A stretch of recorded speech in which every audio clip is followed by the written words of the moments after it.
की 148 रन के हदफ के ताक़ुब में बैटिंग जारी। कोलंबो के मैदान में नीदरलैंड्स की पूरी टीम 147 रन से बनाकर आउट हो गई। पाकिस्तान की जानिब से सलमान मिर्ज़ा ने 3 खिलाड़ियों को आउट किया। साइम अयूब, अबरार अहमद और मोहम्मद नवाज़ ने 2-2 खिलाड़ियों को शिकार किया, जबकि शाहीन शाह अफरीदी ने 1 विकेट हासिल की। नीदरलैंड्स के स्क्वाड 33 रन बनाकर नुमाया रहे। सोने की कीमत में मजीद इजाफा। 1 तोला सोना 11,700 रुपये महंगा हो गया। नई कीमत 5,19,462 रुपये पर जा पहुंची। 10,003 रुपये के इजाफे से 10 ग्राम सोना 4,43,354 रुपये हो गया। आलमी मार्केट में $117 इजाफे से फ़ी ऑन सोना $4,967 पर जा पहुंचा। चांदी की 1 तोला कीमत 444 रुपये इजाफे के बाद 8,259 रुपये हो गई।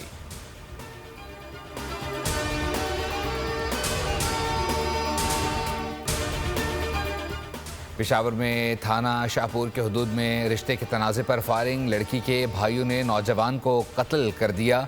दो तरफा फायरिंग में लड़की के 2 भाई और 1 राहगीर जख्मी।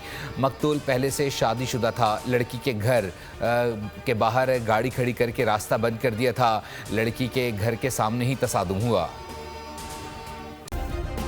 सब्सक्राइब करें और बेल दबाएं ताकि कोई खबर रह न जाए।